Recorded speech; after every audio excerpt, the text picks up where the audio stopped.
لله رب العالمين والصلاة والسلام على رسوله الأمين وعلى آله وصحبه أجمعين. Alors nous allons terminer, Inch'Allah Ta'ala, l'explication, le commentaire du hadith numéro 1 qui a été cité par notre imam, Mohamed ibn Ismail al-Bukhari rahimahullah ta'ala dans son Jami' al-Sahih. Il nous dit rahimahullah ta'ala حدثنا الحميدي وهو عبد الله بن الزبير قال حدثنا سفيان وهو ابن عيينة قال حدثنا يحيى بن سعيد الأنصاري قال أخبرني محمد بن إبراهيم التيمي أنه سمع علقمة بن وقاص الليثي يقول سمعت عمر بن الخطاب على المنبر يقول سمعت رسول الله صلى الله عليه وسلم يقول إنما الأعمال بالنيات وإنما لكل امرئ ما نوى فمن كانت هجرته إلى دنيا أو امرأة قال فمن كانت هجرته إلى دنيا يصيبها أو إلى امرأة ينكحها فهجرته إلى ما هاجر إليه والحديث في الكتب الستة. Donc ce hadith là dont on a déjà fait allusion, on a cité كنا قد أشرنا إلى بعض أقوال العلماء عن هذا الحديث إما تصريحا وإما تلميحا.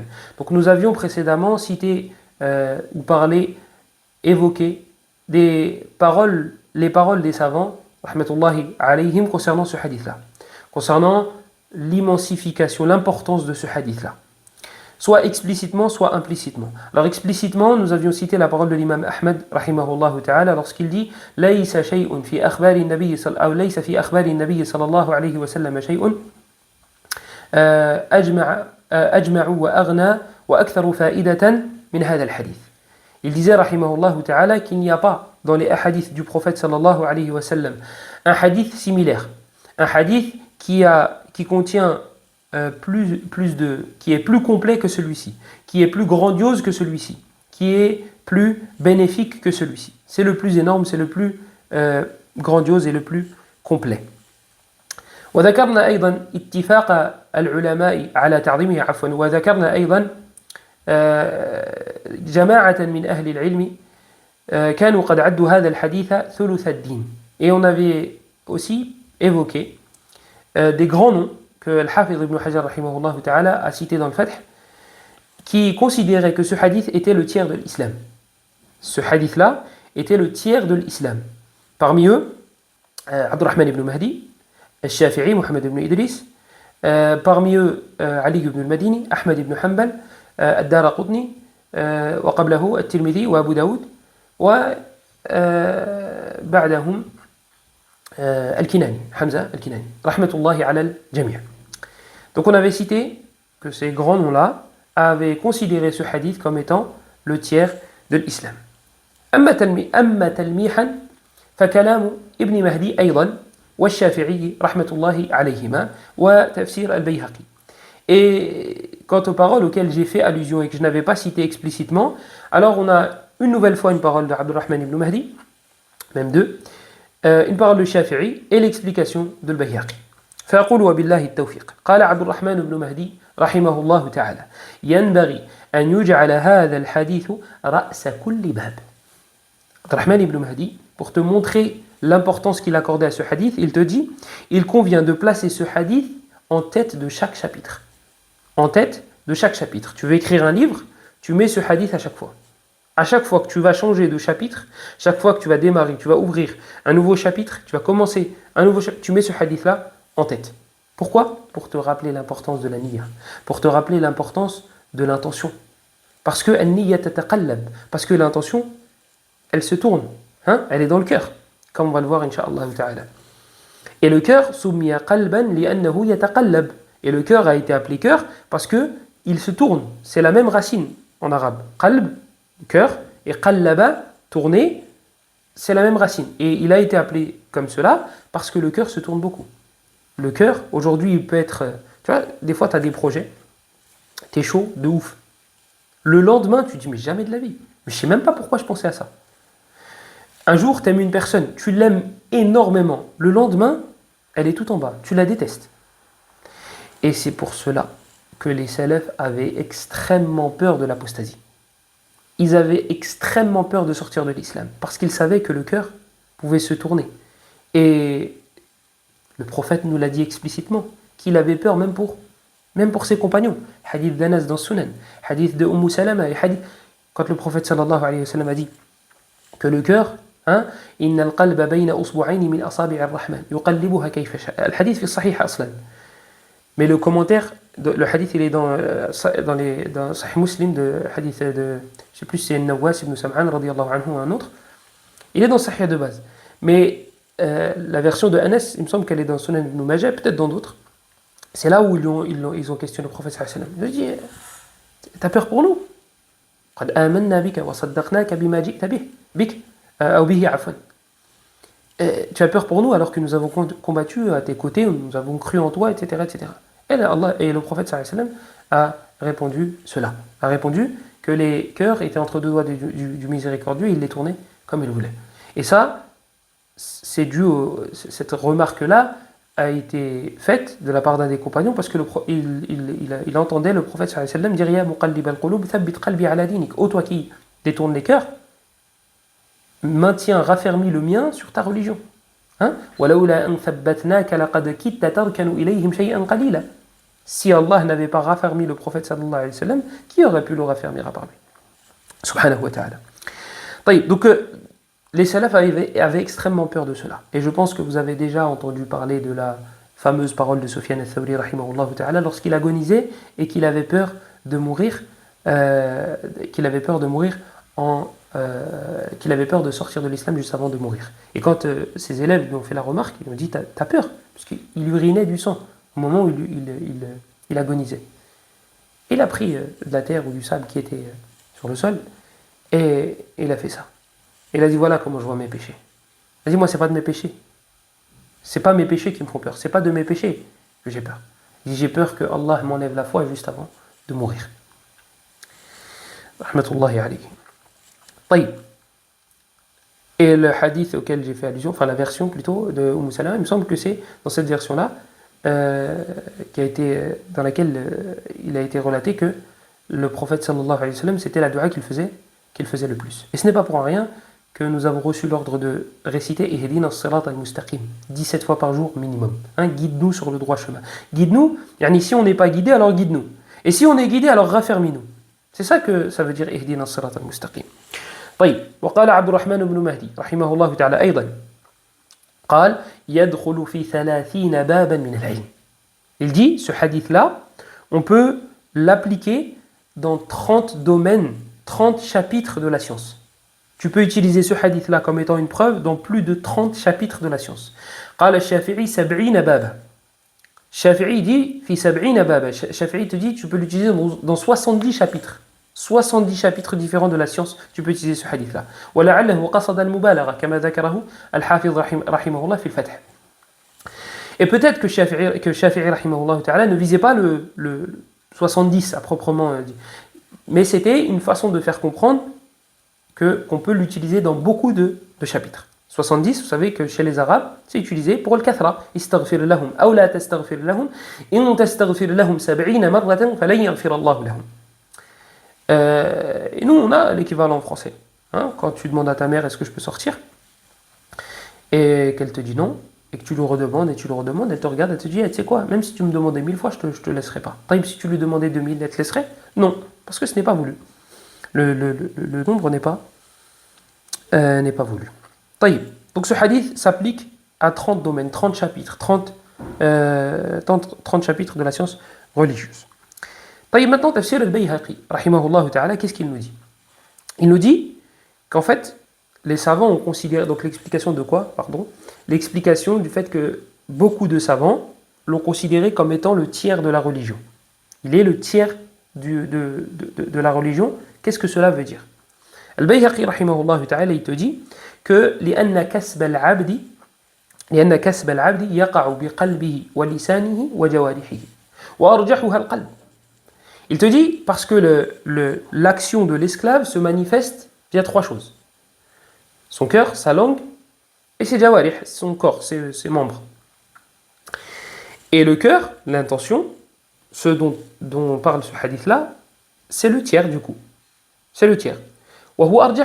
Et le cœur, c'est même le plus important des 3. C'est le plus important des 3. Pourquoi c'est le plus important des 3? Dans le cours précédent, nous avions dit que l'intention, uniquement, toute seule, isolée, eh bien l'esclave peut être récompensé pour celle-ci. contrairement aux actes sans intention. Et on avait expliqué cela de manière un petit peu plus détaillée. وقد روي هذا مرفوعا عن النبي صلى الله عليه وسلم قد جاء صريحا مرفوعا عن النبي صلى الله عليه وسلم حيث قال نية المؤمن خير من عمله والحديث عند الطبراني من حديث سهل ابن سعد الساعدي رضي الله عنه وجاء من طرق جاء من حديث أنس ومن حديث النواس ولا يصح منها شيء وجاء بلفظ آخر وهو نية المؤمن أبلغ من عمله ولعله أكثر ضعفا. Et ce qui vient d'être dit, le fait que la niya est plus importante que les actes, cela a été dit de manière explicite par notre prophète sallallahu alayhi wa sallam, comme le rapporte At-Tabarani dans le Kabir, dans le Mu'jam al-Kabir, et par d'autres. Donc ça a été dit explicitement de la part du prophète sallallahu alayhi wa sallam. Niyatul mu'mini ablaghu min amalih aw khayrun min amalih kilahuma. Mais ce hadith-là est faible. Ce hadith-là est faible. On va s'en servir pour appuyer le sens, mais on va mettre en évidence que ce n'est pas une parole du prophète sallallahu alayhi wa sallam parce qu'elle ne remonte pas jusqu'à lui de manière authentique. Et on a déjà parlé dans les cours de l'Ilal que At-Tabarani, rahimahullah ta'ala, son livre n'a pas été écrit pour te citer des hadiths authentiques. Donc si un hadith est dans Tabarani et qu'il n'est pas dans les grands livres, Bukhari, Muslim, Abu Daoud, Tirmidhi, Nasa'i, Ibn Majah, Ahmed, Muwatta, Darimi, s'il n'est pas dans les grands livres de référence, c'est qu'en général, et qu'il est dans le Bayhaqi, et qu'il est chez le Bayhaqi, ou bien qu'il est chez Tabarani, ou bien qu'il est, c'est qu'en général ça sent pas bon au niveau de l'authenticité. En général, c'est une règle générale qu'Ibn Rajab rahimahullah ta'ala a citée. Maintenant le contenu du hadith. Qu'est-ce que nous dit le prophète sallallahu alayhi wa sallam?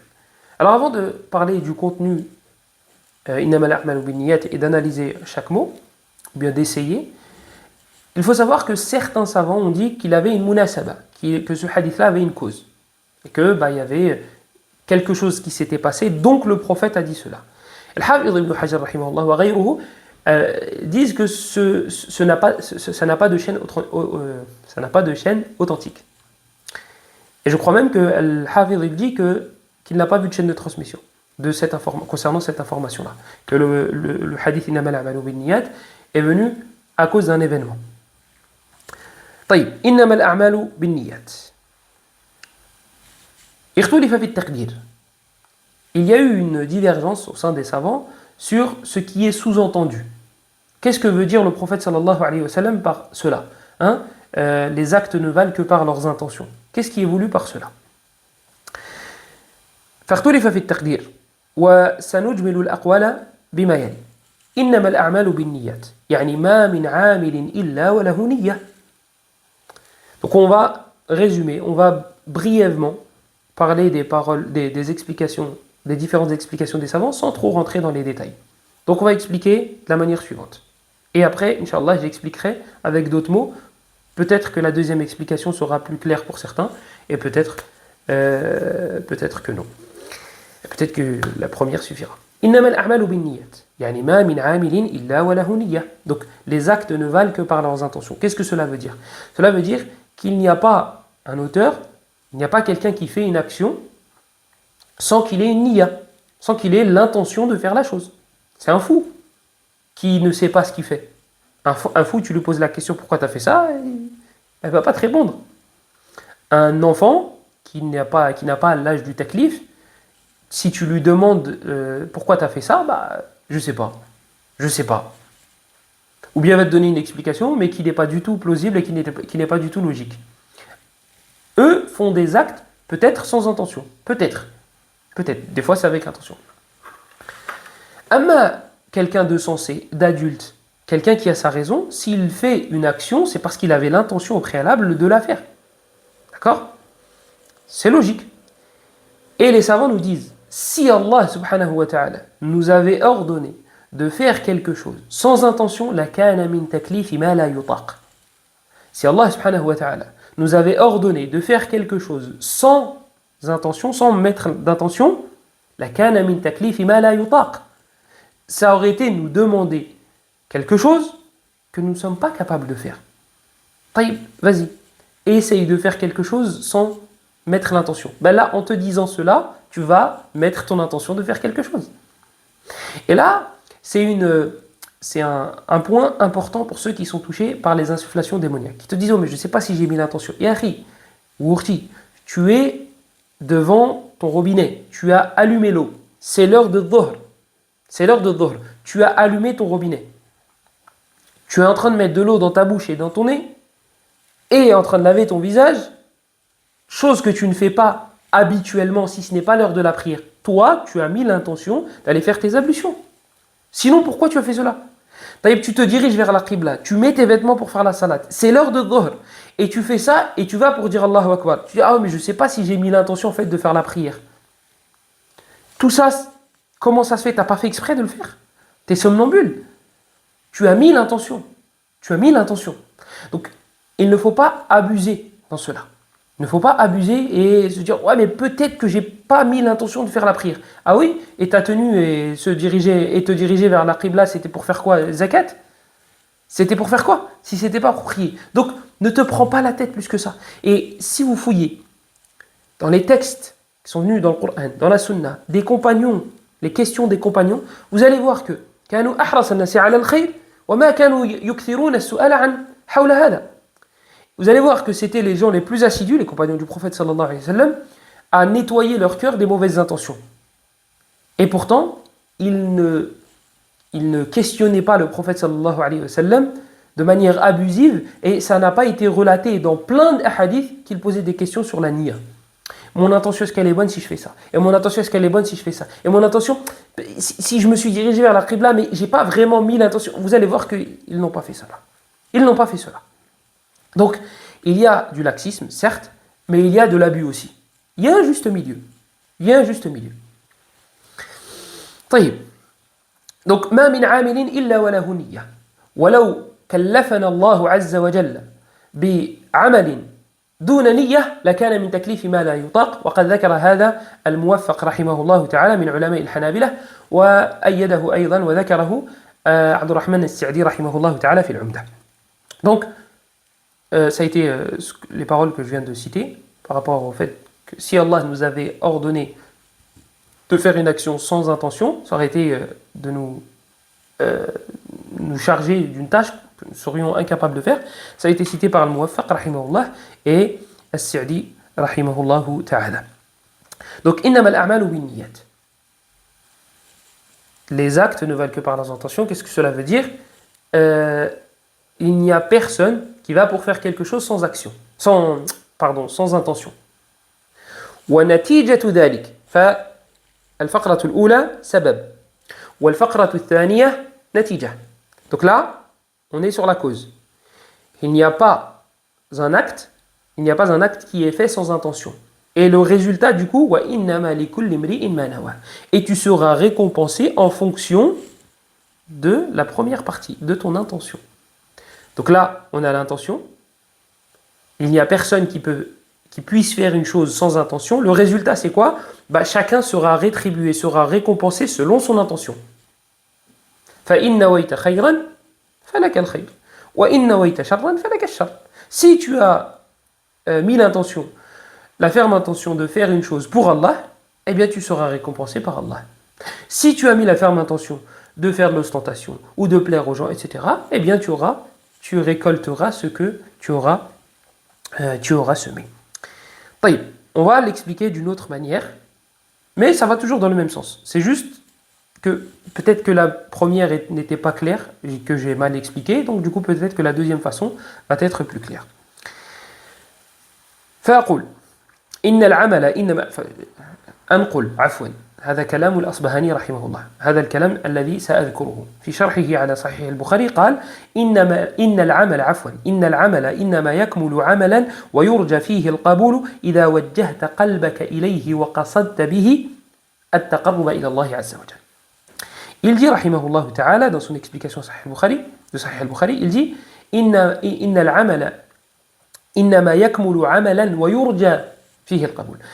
L'acte ne sera complet Et on ne pourra espérer une récompense via cet acte-là seulement et uniquement si la personne visait, via son acte, la face d'Allah. Il voulait le visage d'Allah. Il voulait la récompense d'Allah. Subhanahu wa ta'ala. Voilà ce que cela veut dire de manière plus ou moins résumée. Et an-niyya au singulier, et c'est venu dans certaines versions au pluriel. Donc on a dit que le Bukhari, rahimahullah, lorsqu'il citait un hadith dans son sahih, c'est très rare qu'il le citait qu'une seule fois. Et je ne sais pas si j'avais donné un chiffre, mais il me semble en avoir donné un au début de l'explication. Je ne sais plus quel cours, ce n'était pas le précédent, mais il me semble avoir donné un chiffre. Et il me semble que ce chiffre était le 5. Si cela est vrai, eh bien c'est faux. Et ici, je l'ai vraiment dit 5, si j'ai vraiment cité un chiffre, ce n'est pas bon. Ce n'est pas le bon chiffre. Ce n'est pas 5. Il ne l'a pas cité 5 fois, il l'a cité plus de fois que cela. Mais je ne suis pas encore sûr du chiffre. Est-ce que c'est 7 en tout, ou bien est-ce que c'est 7 en plus de cet endroit-là, en plus de ce chapitre-là? Donc ça ferait 8. J'hésite entre les deux. Allahu alam, je n'ai pas cherché dans les détails. Donc, il y a dans Sahih al-Bukhari parfois la version de Innama al-a'malu bin-niyyah. Innama al-a'mal bin-niyyat. Donc il y a du singulier, du pluriel un petit peu là et un petit peu là. Muhim, là on va se concentrer sur le mot niyya, sur le mot intention. On a dit que c'était wijhatul qalb, c'était la direction du cœur. C'était le cœur, quand il se dirigeait vers quelque chose, ça s'appelait une intention. Taïb. Et pourquoi on a parfois au singulier et parfois au pluriel le mot intention? Des fois, dans certaines versions, il est venu au singulier, et dans d'autres, il est venu au pluriel. Innamal a'malu bin-niyyat, innamal a'malu bin-niyyah, avec le ta marbuta à la fin. Et bien, Ibn Hajar, rahimahullah ta'ala, il répond à cela dans le Fath. Et avant de donner la réponse de l'Hafiz, rahimahullah ta'ala, j'aimerais faire allusion au fait que dans cela, il y a une preuve qu'il est autorisé de citer le hadith bil ma'na, qu'il est autorisé de citer le hadith avec son sens, et que nous ne sommes pas obligés de citer la parole du prophète sallallahu alayhi wa sallam avec les mots exacts. Parce que le prophète n'a pas dit innamal a'malu bin niyyat, innamal a'malu bin niyyah. Il n'a pas dit les deux, il a dit un des deux. Alayhi salatu wassalam. Il a dit un des deux. Et puis quand tu regardes les différentes versions de ce hadith-là, tu vois bien qu'il y a plusieurs mots qui changent. Donc forcément, il y a des rapporteurs qui ont rapporté ce hadith-là bil ma'na, avec le sens. Je ferme ce sujet-là en précisant qu'il y a besoin de plus de détails. Quelles sont les conditions? Qui peut citer le hadith bil ma'na? Est-ce que c'est n'importe qui? Ou bien c'est réservé à une partie de la communauté? Il y a des conditions bien évidemment. Qui a dit quoi? Qui a dit que c'était autorisé? Qui a dit que ça ne l'était pas? Inch'Allah ta'ala, on laisse ça pour un futur, j'espère, proche. Du coup, qu'est-ce que nous dit Al-Hafiz ibn Hajar rahimahullah ta'ala par rapport à ces différentes versions? Alors, il explique le mot niyyat au pluriel, les intentions.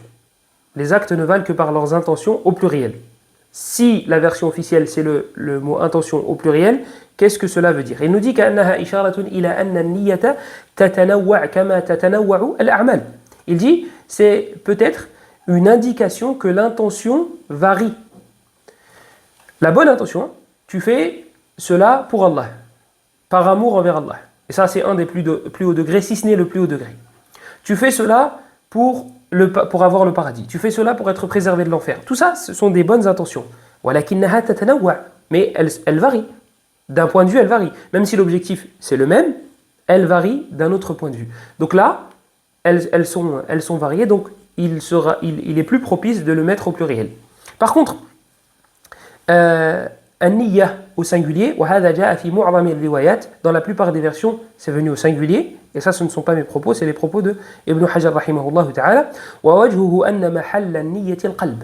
Il dit, et si on venait à chercher le pourquoi du comment, pourquoi dans la plupart des versions c'est au singulier, comment on l'expliquerait si ce serait la version officielle? Il dit, parce que la place de l'intention c'est le cœur, et le cœur il est unique, et donc unique, unique. Singulier, singulier. Nasaba as-siyaq. C'est propice à l'emplacement. طيب. Et on a une deuxième explication de la part d'Ibn Hajar rahimahullah ta'ala si la version officielle c'est au singulier, il nous dit لأن الإخلاص قال رحمه الله لأن النية ترجع إلى الإخلاص وهو واحد الواحد. Il dit, la deuxième explication possible, la deuxième sagesse, qui ne contredit pas la première, c'est que l'intention, la bonne intention, en vrai, elle est unique. L'objectif, c'est quoi? La finalité, c'est quoi? C'est de faire l'action pour Allah. Donc c'est l'ikhlas. Donc elle est unique, l'intention, pour l'unique, subhanahu wa ta'ala. Et on a déjà détaillé, on a déjà donné la définition de l'intention. Tasfiyatul qalbi min iradati ghayrillah, c'est la définition que nous a donné Cheikh Al-Usaymi, et il l'a mis sous forme de vers de poésie. Ikhlasuna lillahi saful qalbi min iradatin siwahu fahdhar ya fatin. Et on a détaillé quelques points concernant l'intention dans les cours de l'explication du livre de Cheikh As-Sadhan, waffaqahu Allah li kulli khayr, dans aux étudiants, comment tu apprends, comment tu enseignes, comment tu lis, comment kayfa tahfaz, kayfa taqra, etc. Mais il est toujours bon de rappeler que, puisqu'on a fait allusion au fait que la niyya tijaratul ulama, que l'intention c'est le commerce des savants, il est propice, il est judicieux de rappeler que l'étudiant en sciences, la personne qui est en train d'apprendre, doit mettre 4 intentions. وهذا جواب من الإمام أحمد رحمه الله تعالى عندما سئل عن نية المرء أو عن الإخلاص عند التعلم. C'est une réponse qui a émané de l'imam Ahmed rahimahullah ta'ala lorsqu'il a été questionné sur la pureté de l'intention pour celui qui étudie la science. Et il a cité 4 points. ونظم هذه النقط الأربعة شيخنا العصيمي رحمه الله تعالى وحفظه في الاقتباس في رسالته الاقتباس فقال رحمه الله تعالى وحفظه إخلاصنا لله صف القلب هذه الأخرى ونية للعلم رفع الجهل عن نفسه فغيره من النسم والثالث التحصين للعلوم من ضياعها وعمل به زكٍ. المهم c'était en guise de rappel pour les arabophones, pour moi en premier et pour les personnes qui ont compris. Celles qui n'ont pas compris, eh bien, elles retournent au cours concernant cela. Cours dans la playlist de l'explication du livre de Cheikh As-Sadhan, waffaqahu Allah li kulli khayr. Innama al-a'mal. Là, al-a'mal, du coup, est au pluriel. Parce que c'est en rapport avec al-zahir. C'est en rapport avec ce qui est apparent. Les membres du corps, c'est en rapport avec ce qui est apparent. Les membres du corps. Et les membres du corps sont plusieurs, sont nombreux. Je ne vais pas vous faire une explication de cela, vous le savez. Et les actes émanant des membres sont multiples. Donc là, a'mal, il est logique de le mettre au pluriel.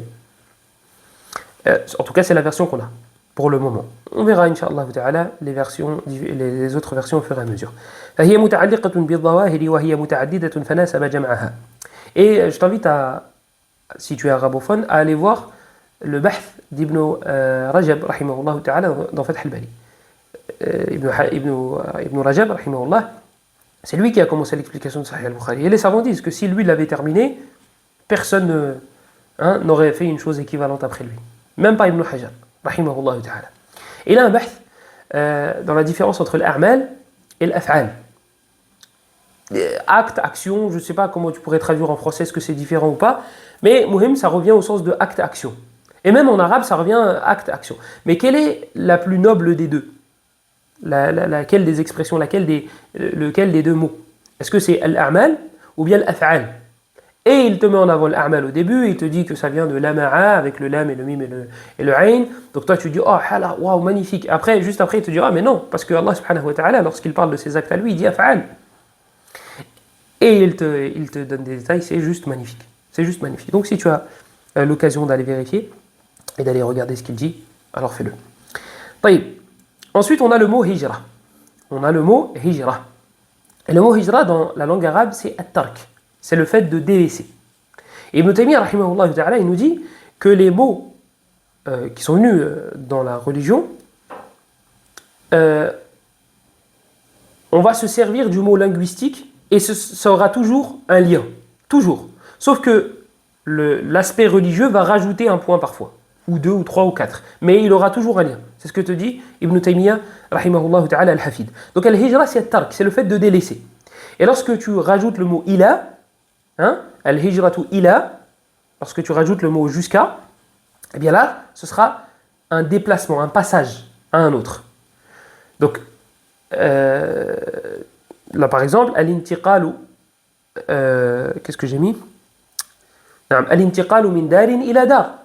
Et c'est justement le mot qu'on retrouve souvent dans nos textes. C'est le fait de se déplacer d'une demeure à une autre, yani d'un pays à un autre, ou d'une ville à une autre. C'est ça, lorsque tu rajoutes la particule ila. Harf jar ila. Donc, al-intiqalu ilayhi min ghayrihi, wa huwa shar'an tarku ma naha Allahu anhu. Ibn Hajar, il te dit, c'est le fait de délaisser ce qu'Allah subhanahu wa ta'ala a interdit. Et la définition de l'Usaymi est un petit peu plus, je ne sais pas si j'oserais dire complète, mais un peu plus jolie.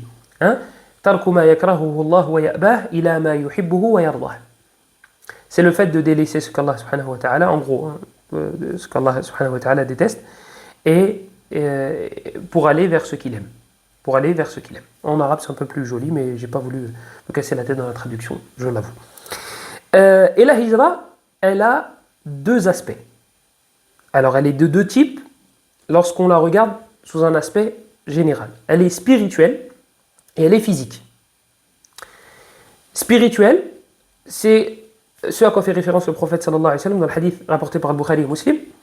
جاء عن الشعبي وغيره عن عبد الله بن عمرو بن العاص رضي الله عنهما أن النبي صلى الله عليه وسلم قال المسلم من سلم المسلمون من لسانه ويده والمهاجر من هجر ما نهى الله عنه. Le musulman, entre guillemets le vrai, c'est celui dont les musulmans sont à l'abri de sa langue et de ses mains. Wal muhajir, et celui qui a fait la hijra, c'est celui qui a délaissé, on revient au sens délaissé, c'est celui qui a délaissé ce qu'Allah a interdit. Wal muhajiru man hajara ma naha Allahu anhu. Et le muhajir, c'est celui qui a délaissé ce qu'Allah subhanahu wa ta'ala a délaissé.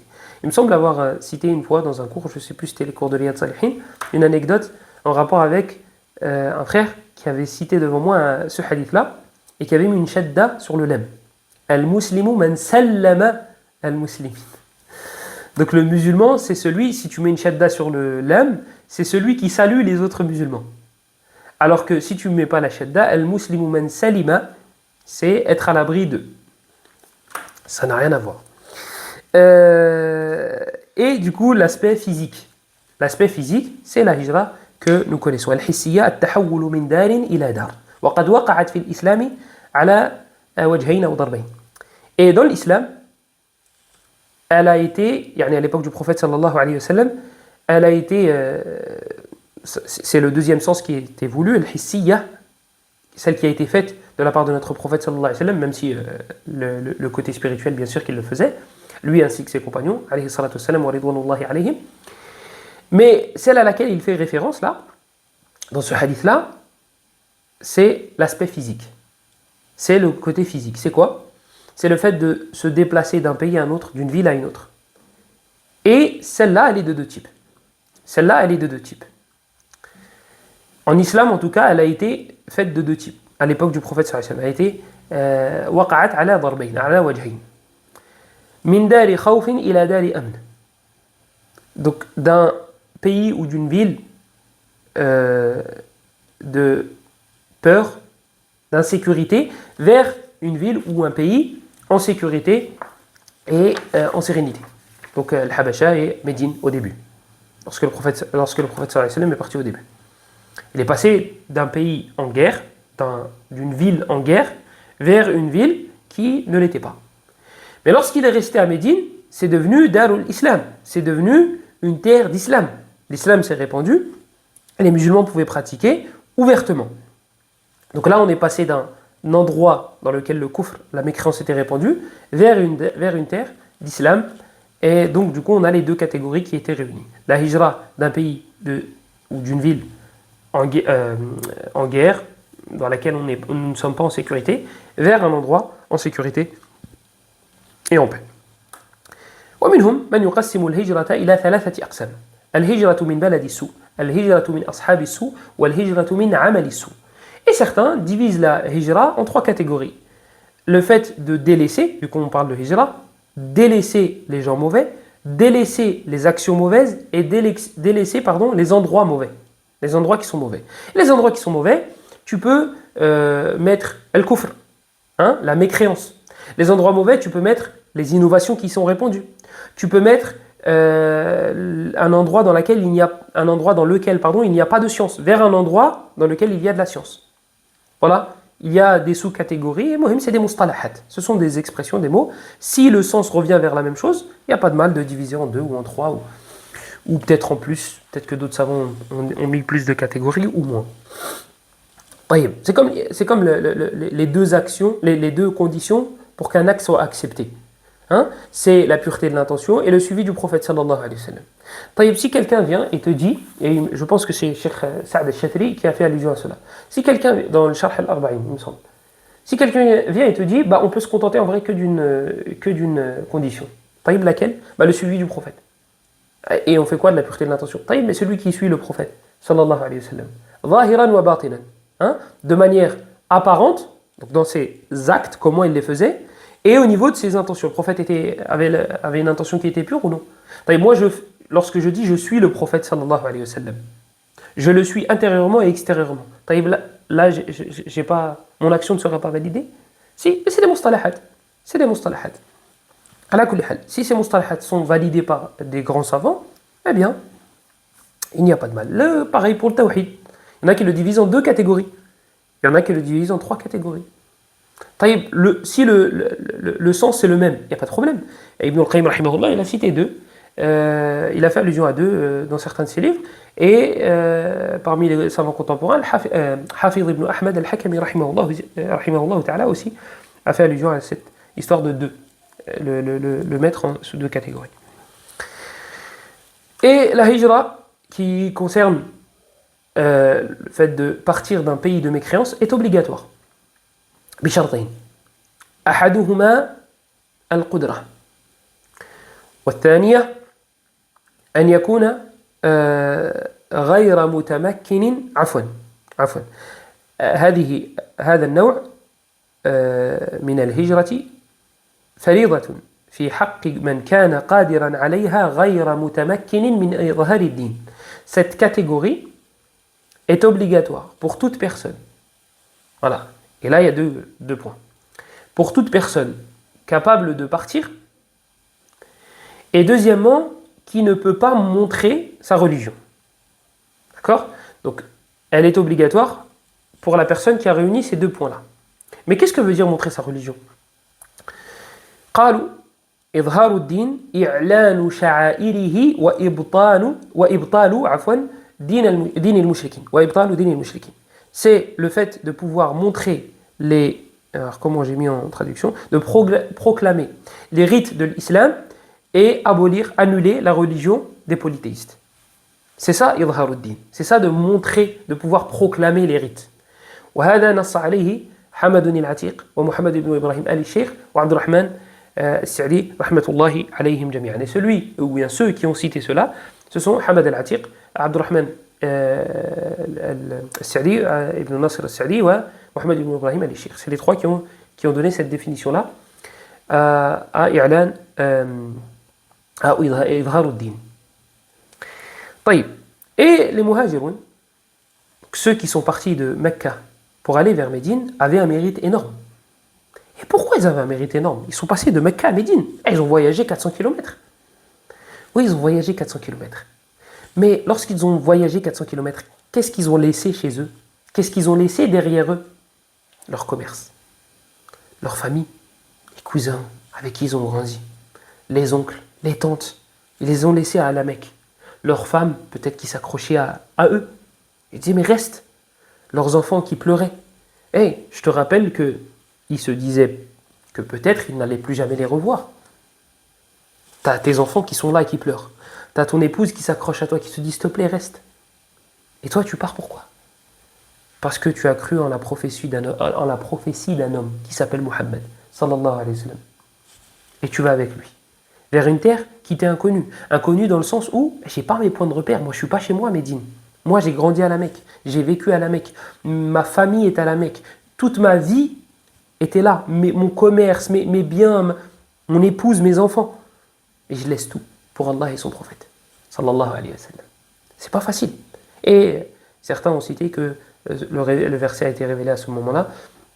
Ya ayyuhalladhina amanu, inna min azwajikum wa awladikum aduwwan lakum fahdharuhum. Taïb.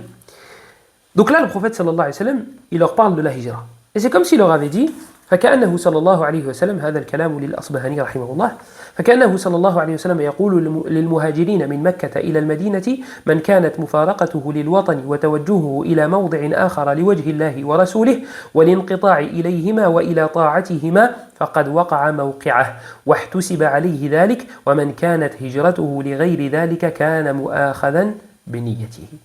Le prophète sallallahu alayhi wa sallam, c'est comme s'il s'adressait justement à ses compagnons et qui leur disait, ceux parmi vous qui ont fait la hijra ou qui ont fait la hijra pour Allah et pour son prophète, eh bien qu'ils sachent que son intention, qu'il sera récompensé en fonction de cela, que son intention a été mise à sa place, qu'il a fait ce qu'il fallait. Et celui qui ne l'a pas fait, qui n'a pas mis cette intention-là, eh bien il aura ce qu'il aura récolté. Il sèmera ce qu'il aura, il récoltera ce qu'il aura semé plutôt. Oui. Ensuite, le prophète sallallahu alayhi wa sallam nous dit ad-dunya. فَمَنْ كَانَتْ هِجْرَتُهُ إِلَى دُنْيَا. Celui qui fait la hijra pour la vie d'ici-bas. Alors, ad-dunya, c'est un mot qu'on reverra, incha'Allah ta'ala, de manière un peu plus détaillée. Pourquoi dunya? Ad-dunu, al-qurb, يعني لقرب زوالها أو لدنو مرتبتها ومنزلتها أو لدنوها من الزوال. Voilà, on va لقربها من الزوال. On détaillera cela incha'Allah ta'ala. Dunya revient à al-qurb, le fait qu'une chose soit proche. Ça vient du mot dunu. Et pourquoi elle a été appelée ainsi? Parce qu'elle va bientôt partir, parce qu'elle précède l'au-delà. D'autres ont dit parce que cela fait référence à sa bassesse. Elle est proche, elle est basse, elle n'a pas de valeur. D'autres choses ont été dites. La dunya yusibuha.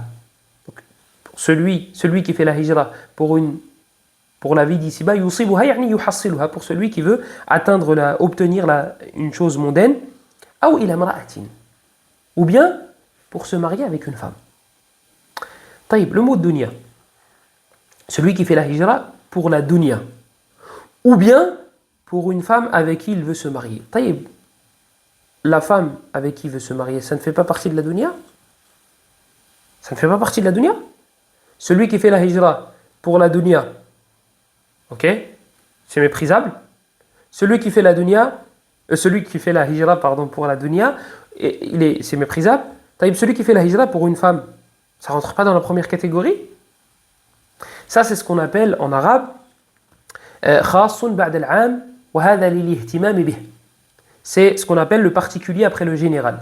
Et c'est pour insister sur l'importance de la chose qui a été citée. Toi, tu réunis tous tes enfants et tu dis « Je vous aime tous mes enfants ». Et tu regardes ton fils Mohammed et tu dis « Mohammed, toi aussi je t'aime ». Et c'est ton fils. Pourquoi tu as dit « Je vous aime tous » et ensuite tu as regardé ton fils et tu as dit « Je t'aime toi ». C'est l'ihtimam bih, c'est pour montrer sa valeur, pour insister sur ce Mohammed. Il a plus de valeur que les autres enfants. Et ça, c'est dans le Coran, c'est à de nombreuses reprises. On en a parlé dans le cours dans Sahih al-Bukhari, tout au début, lorsqu'on a parlé du verset « Inna awhayna ilayka kama awhayna ila Nuhin wan nabiyyina min ba'di ». Oui, on ne va pas redétailler, on en a parlé. Et on en parlera aussi dans le tafsir de Surat al-Baqarah. « Ataj'alu fiha man yufsidu fiha wa yasfiku ad-dima ». طيب سفك الدماء من الإفساد. Est-ce que tu vas mettre sur terre ceux qui vont une créature qui va semer le trouble, le désordre sur terre et qui va faire couler le sang? Faire couler le sang, ça fait partie du désordre. Alors pourquoi ça a été cité après dans Surat al-Qadr, vu que c'est munasib à Ramadan. إنا أنزلناه في ليلة القدر وما أدراك ما ليلة القدر ليلة القدر خير من ألف شهر تنزل الملائكة والروح. Les anges descendent ainsi que le Ruh. طيب الروح c'est qui? C'est Jibril. Il fait partie des anges. Oui, mais c'est pas n'importe quel ange. On va attirer ton attention sur celui-là, sur l'importance que celui-là a. Voilà. Et comme je vous ai dit, c'est à de nombreuses reprises dans le Coran. Donc, taïb, ici, c'est quoi le nukta? Pourquoi on nous met la dunya, la femme? En quoi c'est important? En quoi on veut attirer notre attention? Pourquoi on veut l'attirer? قال الكلام أظن ابن حجر. Je crois que c'est Ibn Hajar. Je me souviens plus. ونكتة الاهتمام الزيادة في التحذير لأن الافتتان بها أشد. Et là, la finesse, le point subtil derrière le fait d'avoir cité la femme, le mariage, le fait de se marier avec une femme après avoir cité la dunya, c'est d'insister et de mettre en garde contre la tentation que cela comporte. زُيِّنَ لِلنَّاسِ حُبُّ الشَّهَوَاتِ مِنَ النِّسَاءِ. La première shahwa qui a été citée, la première زُيِّنَ لِلنَّاسِ, qu'est-ce qui a été enjolivé parmi les shahawat de la vie d'ici-bas? زُيِّنَ لِلنَّاسِ حُبُّ الشَّهَوَاتِ مِنَ النِّسَاءِ. La première chose qui a été citée. Surat Ali Imran, c'est la deuxième page. C'est la deuxième page, vers le bas. Vous allez trouver le verset. Et dans le Bukhari et Muslim, le prophète sallallahu alayhi wa sallam, il dit Ma taraktu fitnatan adarra ala rijali minan nisa. Je n'ai pas laissé une tentation plus grande que celle des femmes. Je n'ai pas laissé une tentation plus grande pour les hommes. Adarra ala rijal. Yani azam. طيب. Dans une autre, et oui, c'est Ibn Hajar qui cite dans le Fath. C'est bien Ibn Hajar qui cite dans le Fath, ce que je viens de vous dire. Il ne cite pas le verset et le hadith, mais il cite la nukta. Dans une autre version du hadith, on a Fahijratuhu, afwan. On va rester sur cette version-là pour le moment. Fahijratuhu ila ma hajara ilayh. Et là, on va parler de l'autre version. Donc là, le prophète sallallahu alayhi wa sallam nous dit quoi? Il nous dit celui qui fait sa hijra pour la dunya ou une femme avec qui il veut se marier, alors sa hijra sera pour ce qu'il aura désiré. Il n'a pas répété alors sa hijra sera pour la dunya ainsi que la femme avec qui il veut, ou bien pour la femme avec qui il veut se marier. Il n'a pas répété. Il a dit sa hijra sera pour ce qu'il aura voulu. Fa hijratuhu ila ma hajara ilayh. Pourquoi? Alors que dans la version plus complète, le prophète sallallahu alayhi wa sallam, lorsqu'il parle de la bonne intention, celui qui fait la hijra pour Allah et son prophète, il dit celui qui fait la hijra pour Allah et son prophète, alors sa hijra sera pour Allah et son prophète. Là, il a répété. Et quand il arrive à la deuxième partie, il dit et celui qui a fait la hijra pour une partie de la vie d'ici-bas, ou bien pour une femme avec qui il veut se marier, alors la hijra sera pour ce qu'il aura désiré. Pourquoi il n'a pas répété? Alors, أولاً للتلذذ بذكر الله عز وجل ورسوله. Pour savourer, pour prendre pour le plaisir de prononcer le nom d'Allah subhanahu wa ta'ala et de faire allusion à son messager sallallahu alayhi wa sallam. C'est un plaisir d'évoquer Allah. C'est un plaisir même de dire la hijra pour Allah. Juste le mot Allah là. Juste ce nom là. Subhanahu wa ta'ala. Et bien juste là, c'est la chose la plus grandiose. Ce juste là. Le fait de prononcer le nom d'Allah. Allah subhanahu wa ta'ala nous dit dans le Coran Ala bi dhikrillahi tatma'innul qulub. N'est-ce pas avec l'évocation d'Allah que les cœurs s'apaisent?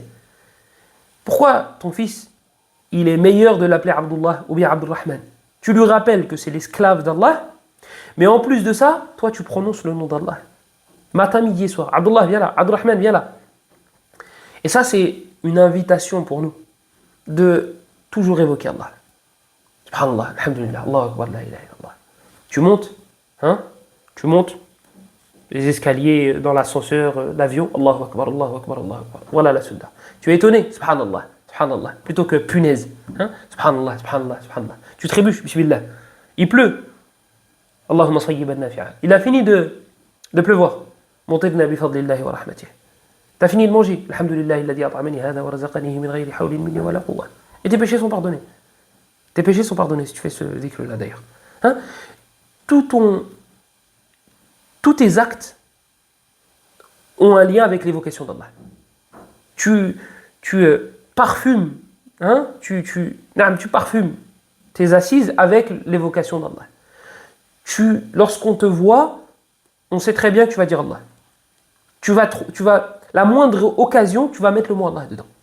Subhanallah, comment tu vas? Alhamdulillah. À ce qui paraît, il t'est arrivé ça. Ouais, mais alhamdulillah, c'est pas grave. La moindre occasion, tu sautes sur celle-ci pour prononcer le nom d'Allah. Tu évoques quelqu'un, plutôt que de faire de la médisance.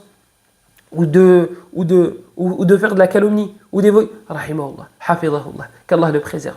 Tel, il est décédé, rahimahullah. Hein? Tu en profites pour saisir l'occasion, tu sautes sur l'occasion pour évoquer Allah subhanahu wa ta'ala. Et c'est pour cela que différentes adhkar ont été légiférées. Lorsque je m'habille, même lorsque tu tournes la nuit, t'es entre l'éveil et le sommeil, t'es shooté, comme on dirait nous. Et là, t'as un dhikr à faire. La ilaha illallah, al-wahid al-qahar. La ilaha illallah, rabbus samawati wal ardi wa ma baynahuma al-aziz al-ghaffar. Quelles que soient tes actions, c'est pour ça que c'est bizarre d'avoir besoin d'inventer, d'aller vers les bid'a, les innovations. Tout est complet. Tout est complet. Là, tu as un dhikr qui est légiféré. Là, tu as un dhikr qui est légiféré. Mais comme il disait Ibn Qayyim, rahimahullah, quand on délaisse une sunna, il y a une bid'a qui apparaît. Et l'a précédé à cela, beaucoup de salaf. L'a rapporté Al-Barbahari dans Sharh al-Sunnah. Donc, normalement, il n'y a pas de moment où, là, il n'y a pas de dhikr. Quelle que soit la chose que tu vas faire, sache que tu auras un dhikr qui est munasib. Quand tu vois tes frères palestiniens se massacrer, tu fais des du'a pour eux, tu fais des du'a contre les autres. Tu pries pour qu'Allah les anéantisse. Fi dunya wal akhirah. Wa a'wanahum. Et tu pries pour qu'Allah anéantisse ceux qui les aident. D'accord? Tu as du dhikr à faire matin, midi et soir. Le nom d'Allah sera dans ta bouche. Plutôt que d'insulter là et de dire les pauvres pour cela, évoque Allah. Ya Allah, aide-les. Ya Allah, anéantis-les. Aide nos frères, anéantis ceux qui leur font du mal. Les terroristes. Ce sont des terroristes. Al-Muhim. Il faut absolument se familiariser avec cela. C'est normal d'évoquer Allah subhanahu wa ta'ala. Et quand tu vois quelqu'un d'éprouvé, le prophète sallallahu alayhi wa sallam, il te dit si tu fais une dua, tu ne seras pas touché par la même épreuve. Alhamdulillah alladhi afani mimma ibtalaka bih wa faddalani ala kathirin mimman khalaqa tafdila. Voilà. Et comme on a fait référence tout à l'heure, hadith dans Sunan Abi Daoud, Sunan Tirmidhi aussi, lorsque tu finis de manger, Alhamdulillah alladhi at'amani hada wa razaqanihi min ghayri hawlin minni wa la quwwa. Je ne sais pas si j'ai dit wa razaqanihi tout à l'heure, c'est pour ça que j'en ai profité pour le redire. Voilà, tes péchés sont pardonnés. T'es dans le besoin, non? Qu'Allah te pardonne tes péchés. Donc pourquoi pas? Pourquoi pas? Et ça va devenir quelque chose de normal. Ça va devenir quelque chose de normal. Toi, tu vas te fixer un objectif, par exemple, de astaghfirullah une heure par jour. Mathalan. Pour t'habituer à faire l'istighfar. C'est pas parce qu'il y a un mérite particulier derrière le fait de faire une heure. Tu vas t'habituer. Ton chrono, il va sonner. Ton minuteur, pour être plus précis, parce que le chrono, il sonne pas. Le minuteur, il a fini, une heure. Tu vas voir que dans la journée, tu vas dire astaghfirullah comme ça. Pourquoi? Parce que ça y est, tu t'es habitué. Ou l'aksu bil aks. Et l'inverse, c'est la même chose. Quand tu vas t'habituer à ne pas évoquer Allah, ce sera normal pour toi de ne pas évoquer. Et tu fais pas subhanallah, alhamdulillah, quoi, après la prière? Non. C'est normal.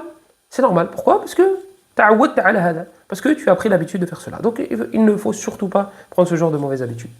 Surtout le dhikr. Surtout le dhikr. Parce que c'est facile. C'est facile.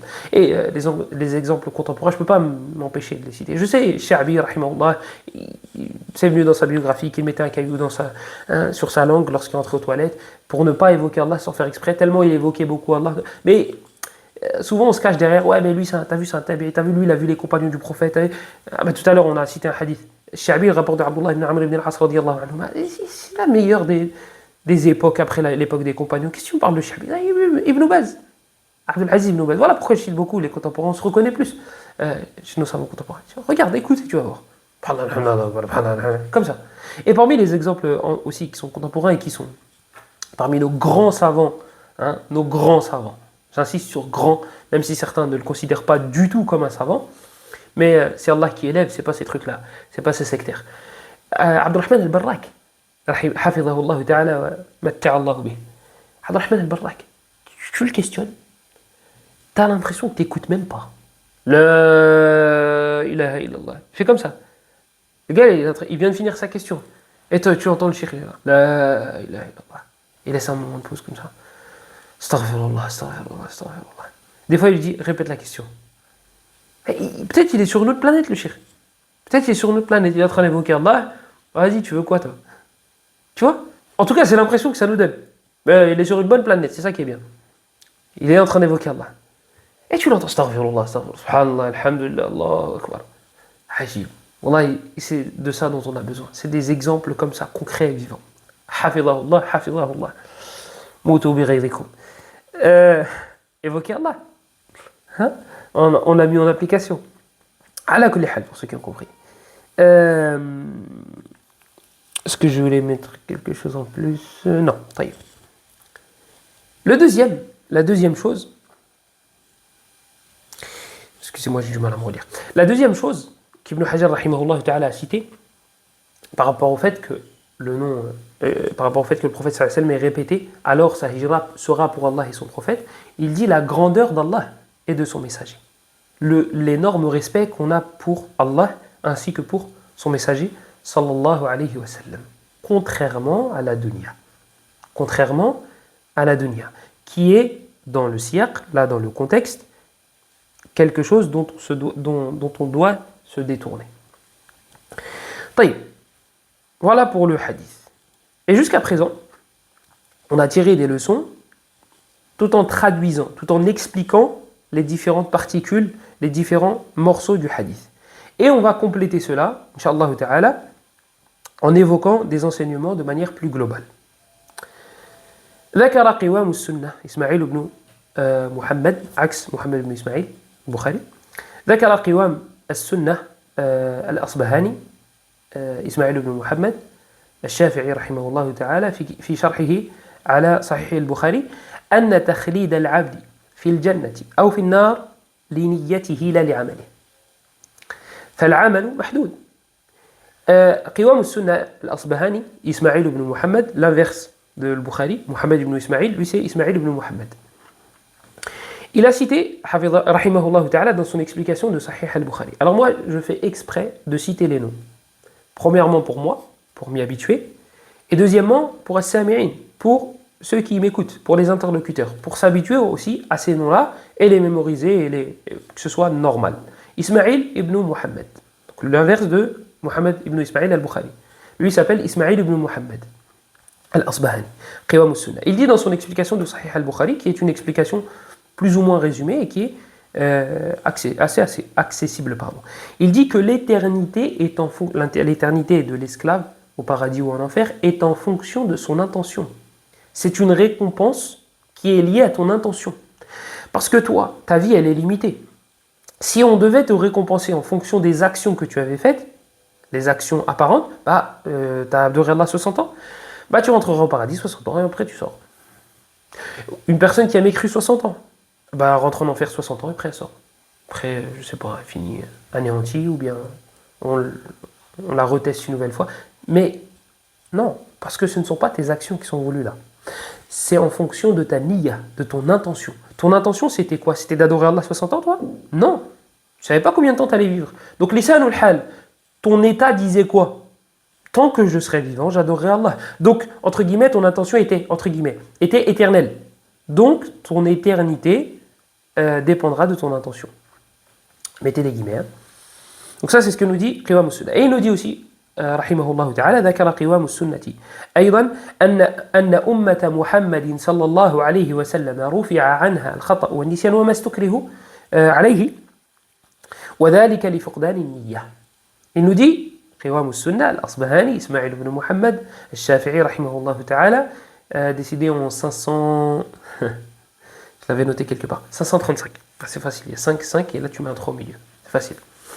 C'est comme Shafi'i, 204 2 et tu mets son double de l'autre côté et tu mets un 0 au milieu, 204. مهم donc Ismaïl ibn Muhammad al-Asbahani rahimahullah ta'ala, l'inverse du nom de l'auteur, Mohammed ibn Ismaïl al-Bukhari, il nous dit aussi que pourquoi la communauté de Mohammed sallallahu alayhi wa sallam n'est pas jugée sur ce qu'elle fait involontairement. L'oubli, al-khata, wuqu'u shay'in ala wajhin lam yaqsidhu fa'iluhu. C'est le fait de faire quelque chose, ne pas vouloir cette façon. Al-khata, l'erreur. Faire une chose d'une manière qui n'a pas été voulue. D'accord? Al-khata wa al-ikrah. L'ikrah, c'est la contrainte, lorsqu'on te force à faire quelque chose. Et pourquoi la communauté de Mohammed sallallahu alayhi wa sallam n'a pas de péché lorsque une action est en lien avec un de ces 3 points? Les fuqdan niyya.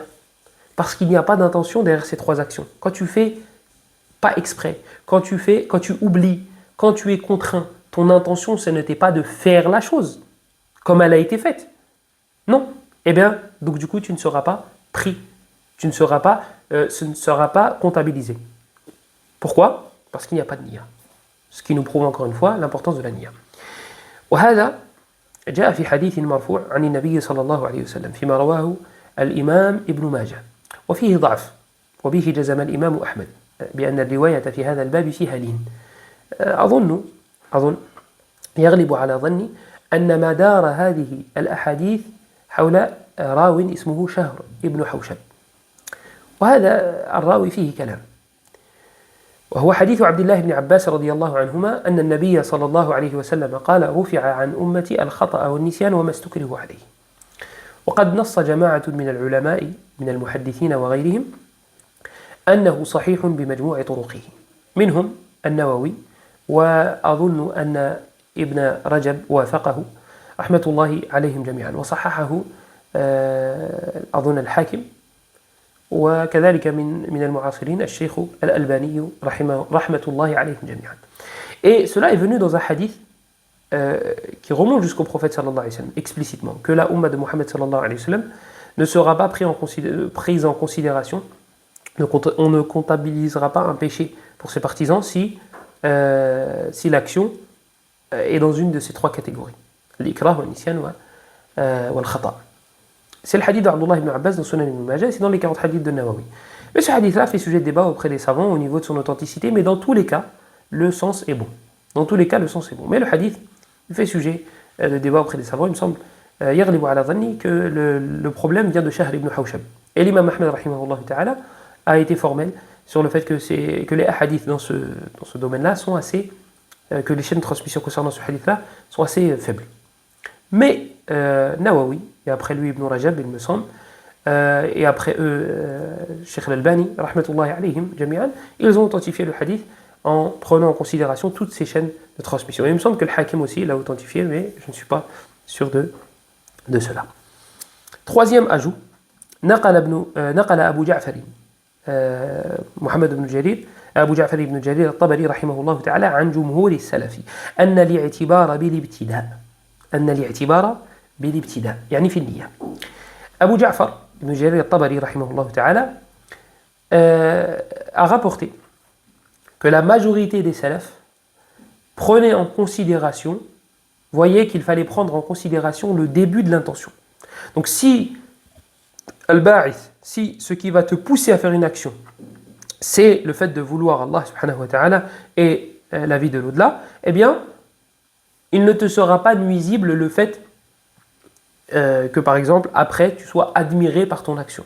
L'admiration, le fait d'admirer son acte, ce n'est pas quelque chose de positif. Ce n'est pas une chose positive. Mais c'est venu après. Tu admires, c'est pas être joyeux, se réjouir de l'acte. Ça, c'est venu dans Sunan que c'est un des signes des croyants. C'est bien. Mais là, c'est l'admiration. Bien lui, il te dit que ça ne te sera pas néfaste. Pourquoi? Parce que le début a été bon. Et il rapporte cela de Jumhur al-Salaf, de la majorité des Salaf. Et c'est ce qu'a cité Ibn Hajar dans le Fath. Mais, il ne convient pas, là c'est un commentaire, hein, je me permets, il ne faut pas se laisser aller. C'est pas, moi j'admire mon acte, c'est pas grave, de toute façon, At-Tabari, rahimahullah ta'ala, il dit que la majorité des salafs, ils disent que c'est l'i'tibar, c'est le début de l'intention. Voilà, c'est ce qu'il faut prendre en considération. Même si après, voilà, j'admire mon acte et je reste une demi-heure à me dire à moi-même, j'ai fait. Là, il ne convient pas aux musulmans de se laisser aller. Non. Innama idha tara'a alayka wa jahadta nafsaka fala ba's. Si c'est venu, hein, ça apparaît malgré toi, tu admires ton acte, ça apparaît malgré toi, mais que tu as combattu cela, alors il n'y a pas de mal, Inch'Allah. Sinon, j'évite de trop faire de commentaires parce que je ne veux pas me permettre d'eux, mais là, je me suis quand même permis de faire ce petit commentaire. طيب, là, je pense qu'on est au quatrième ajout. نقل ابن حجر رحمه الله تعالى عن الغزالي أن من غلب عليه قصد الدنيا أو تساوى مع إرادة الآخرة فلا أجر لصاحبه. Quatrième ajout, Ibn Hajar rahimahullah dans le Fath, il rapporte de al-Ghazali rahimahullah ta'ala, qui nous dit qu'on est face à trois cas lorsque l'intention fusionne avec l'au-delà et la vie d'ici-bas. On est face à trois cas lorsque il y a une fusion. Le premier et le deuxième cas, pas de récompense. Le premier et le deuxième cas, pas de récompense. Le troisième, alors le premier cas, c'est quoi? Le premier cas, c'est une personne qui veut la vie d'ici-bas et qui veut, via son acte, et qui veut la vie de l'au-delà. Mais 60-40. 60% elle veut la vie d'ici-bas, 40% elle veut l'au-delà, via son acte. Celui-là n'a pas de récompense. C'est ce qu'Ibn Hajar rapporte de al-Ghazali. Deuxième cas, c'est 50-50. Pas de récompense. Le troisième cas, c'est que le fait de vouloir l'au-delà prend le dessus sur le fait de prendre la vie, sur le fait de vouloir la vie d'ici-bas. 60-40. Mais là, c'est 60 pour la vie de l'au-delà. J'espère que je ne me suis pas emmêlé. Je pense que vous avez compris là où je veux en venir. Donc si je me suis emmêlé, les pinceaux, excusez-moi et essayez de comprendre mon objectif. Et c'est pour ça que, Allah, je suis tombé sur un audio de Cheikh Salih al-Sheikh, qui dit qu'il ne cautionne pas et qu'il ne pardonne pas qu'on écrive, qu'on mette sur écrit ces audios ou qu'on répande ces audios si il s'est trompé dans la façon de prononcer quelque chose, il a mal formulé quelque chose. Il dit parce que des fois, il y a l'istirsal justement, tu es pris par quelque chose, tu es concentré sur une chose et quand tu vas formuler, toi tu es concentré sur la chose et tu vas mal la formuler et tu risques d'inverser. Tu vas dire l'inverse de ce que tu voulais. Si une personne aussi intelligente que Salih al-Sheikh dit cela, alors que dire de nous. Donc troisième cas, on a dit, c'est 60 pour la vie de l'au-delà et 40 pour la vie d'ici-bas. Alors, il sera récompensé, celui-là, 60%, en fonction de sa bonne niya. Et là, moi, ça me pousse à parler de tashrik niya. Donc, le tashrik niya, c'est quoi? C'est de mettre deux intentions. Deux intentions. Mais là, on va parler d'intentions qui peuvent se mélanger. D'intentions qui peuvent se mélanger. On ne parle pas d'intentions qui ne peuvent pas se mélanger. Moi, je fais des actes pour que les gens disent du bien de moi. Et pour qu'Allah me récompense. Je fais des actions pour que les gens disent que je suis quelqu'un de pieux. Et pour qu'Allah me récompense. Ça, c'est pas compatible, ça. Ça ne va pas ensemble. Il n'y a pas de tashrik ou je ne sais quoi. Par contre, il y a des niyat qui peuvent se réunir. Par exemple, quelqu'un qui fait l'istighfar, qui fait la demande de pardon, pour qu'Allah lui pardonne. Et pour qu'Allah subhanahu wa ta'ala lui élargisse dans sa subsistance. Ça ne se contredit pas. Il y en a un qui est mondain, certes. Il y a un côté qui est mondain et un côté qui est en rapport avec l'au-delà. Mais ce n'est pas contradictoire. Ce n'est pas comme quelqu'un qui fait pour Allah et qui fait pour les gens. Ça, c'est contradictoire. C'est là. C'est notre sujet. Donc, at-tashriku fi niyya, une de ses soirs, une de ses façons d'apparaître, c'est iradatu manfa'atin min manafi'i dunya. C'est le fait de vouloir quelque chose en rapport avec la vie d'ici-bas. Mais ça ne se contredit pas avec la vie de l'au-delà, comme l'istighfar.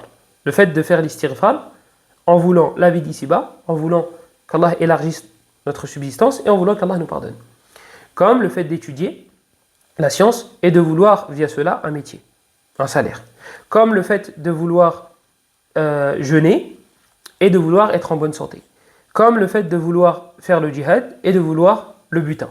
Donc si ça ne prend pas le dessus, la basse.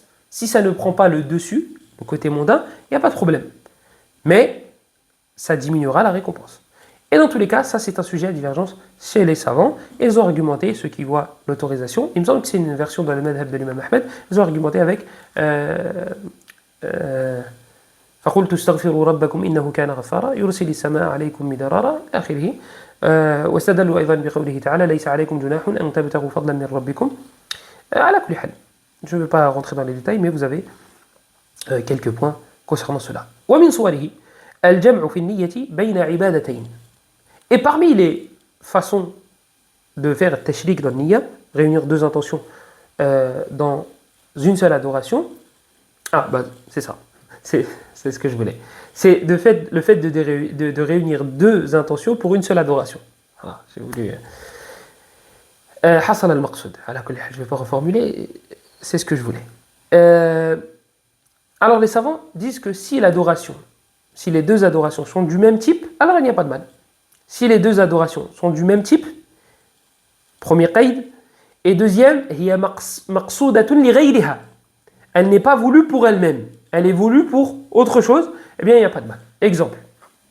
Et je vous ai ramené pas mal d'exemples parce que j'ai reçu un conseil d'un des machaïrs d'Égypte qui me disait que, de beaucoup donner d'exemples et que ça allait éclaircir et que ça allait rendre la chose plus claire pour les gens. Donc j'ai suivi son conseil et j'en ai ramené peut-être un peu trop. J'ai ramené des bons exemples et des mauvais exemples pour que vous ayez une... على كل حال, je vais peut-être sûrement pas tous les citer. إذا كانت تابعة لغيرها وإذا كانت من جنس واحد فهي ليست مقصودة لذاتها. أيوة ça y est, je l'ai. Les 6 jours de Shawwal. Celui qui veut jeûner les 6 jours de Shawwal et qui jeûne durant les jours blancs. Il a réuni deux adorations dans un seul moment. Et ça obéit aux conditions. Taïb, autre exemple. Celui qui rentre dans la mosquée. Il est légiféré pour lui de faire tahiyatul masjid. Ce que les fuqaha appellent les deux unités de salutation de la mosquée. Les fuqaha qui appellent ça comme ça. De ce que je sais, c'est pas venu dans un hadith. Donc la salutation de la mosquée, les deux rak'at, les deux unités. Taïb, quelqu'un qui rentre et qui vient de faire ses ablutions. D'accord ? Et il veut faire les deux unités qui sont en rapport avec la récompense de celui qui fait ses ablutions. Celui qui fait ses ablutions correctement et qui fait rak'atayn, ses péchés passés lui seront pardonnés s'il fait ses rak'atayn en étant concentré. Il met l'intention de faire ces deux rak'at là. Mais il y a tahiyatul masjid à faire. Les deux peuvent se réunir dans une seule adoration. لأن تحية المسجد ليست مقصودة لذاتها. Parce que tahiyatul masjid, elle n'est pas voulue pour elle-même. Elle est voulue pour quoi ? Ce qui est voulu, c'est de ne pas t'asseoir directement, sans faire deux unités. Voilà ce qui est voulu. Donc ce n'est pas les deux rak'at qui sont voulues pour elles-mêmes. Elles sont voulues pour autre chose. Taïb, toi, en faisant les deux rak'at après tes ablutions, hasal al-maqsoud. Tu ne t'es pas assis directement, donc l'objectif a été atteint. Autre exemple. Al-ghusl. Quelqu'un qui va faire le grand lavage. D'accord ? Il est en état d'impureté majeure. Il va faire le grand lavage. Taïb.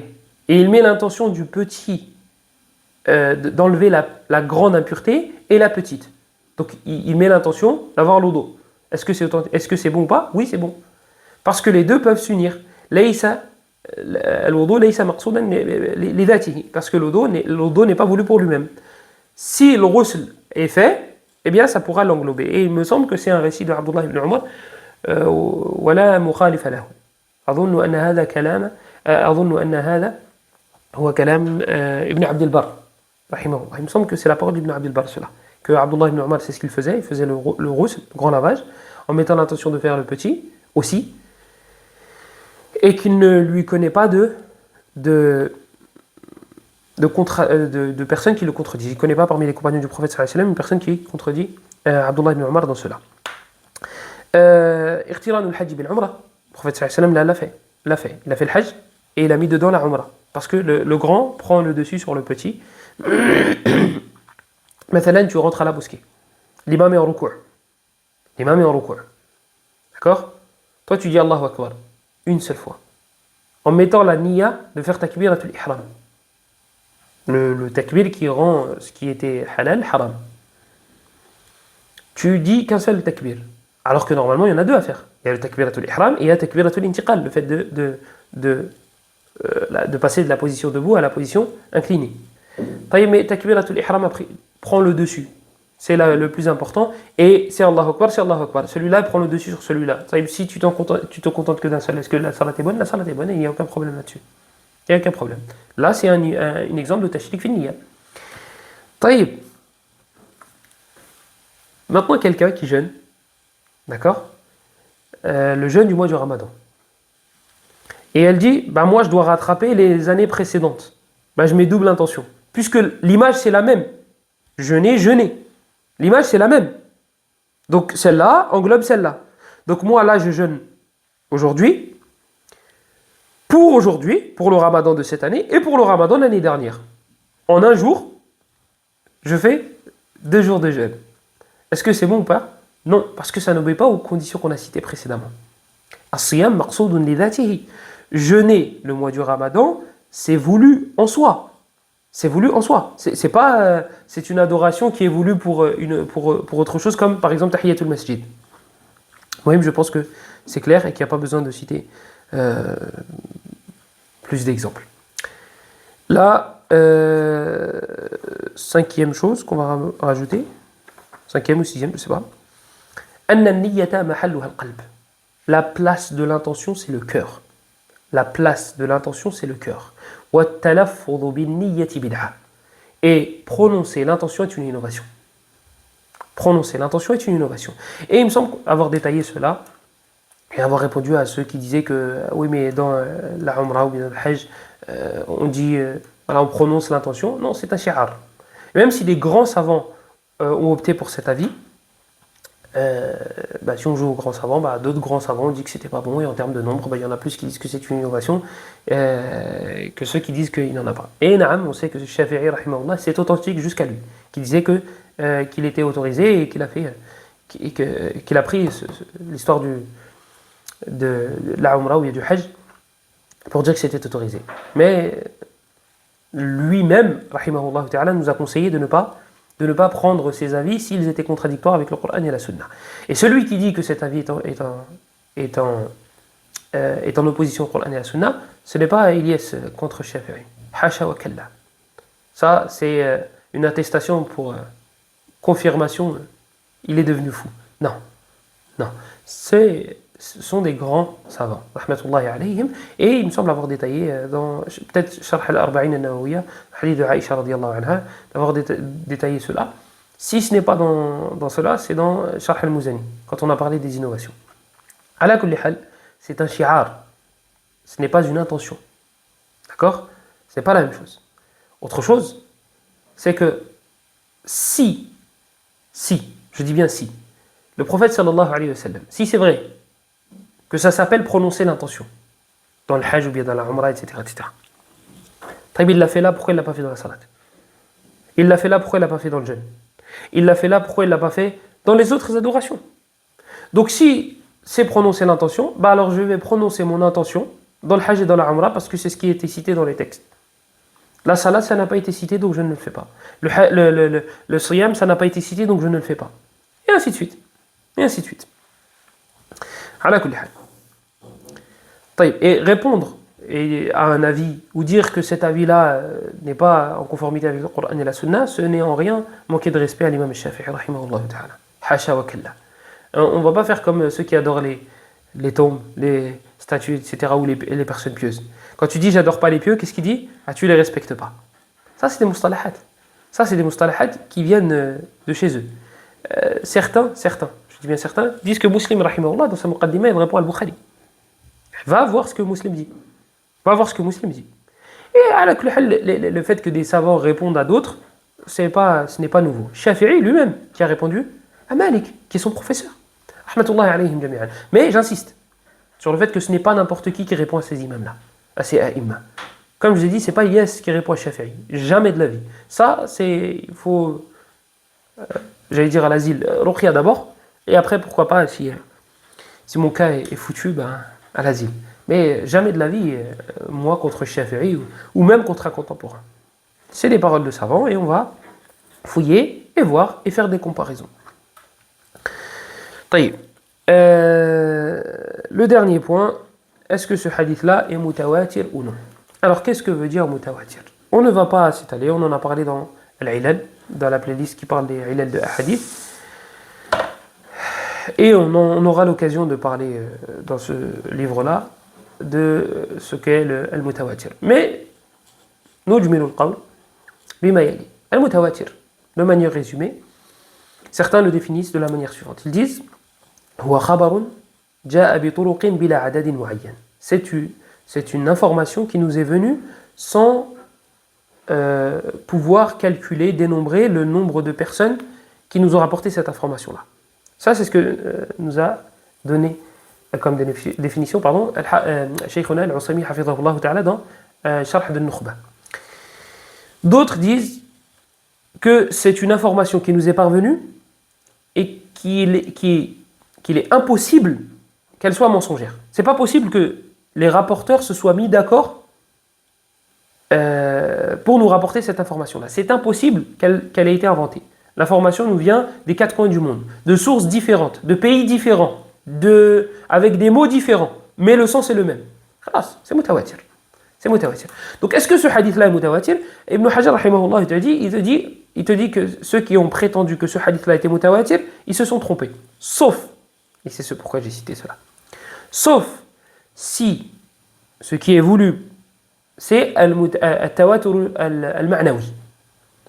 Sauf si ce qui est voulu, c'est min jihati al-ma'na, au niveau de son sens. Est-ce qu'il est mutawatir au niveau de son sens? Alors là, oui. Alors là, oui, sans aucun doute. Parce que les textes dans le Coran et dans la Sunna qui nous appellent à avoir la pureté de l'intention sont incalculables et indénombrables. Et on en a cité plusieurs dans le début de l'explication de ce hadith-là. Bala man aslama wajhahu lillahi wa huwa muhsin. قل إن تخفوا ما في صدوركم أو تبدوه يعلمه الله. قل إني أمرت أن أعبد الله مخلصا له دين. قل إني أمرت أن أعبد الله مخلصا له دين. فاعبد الله مخلصا له الدين. وما أمروا إلا ليعبدوا الله مخلصين له الدين. وما أمروا إلا ليعبدوا إلها واحدا إلى غير ذلك. وذكرنا أحاديث عن رسول الله صلى الله عليه وسلم.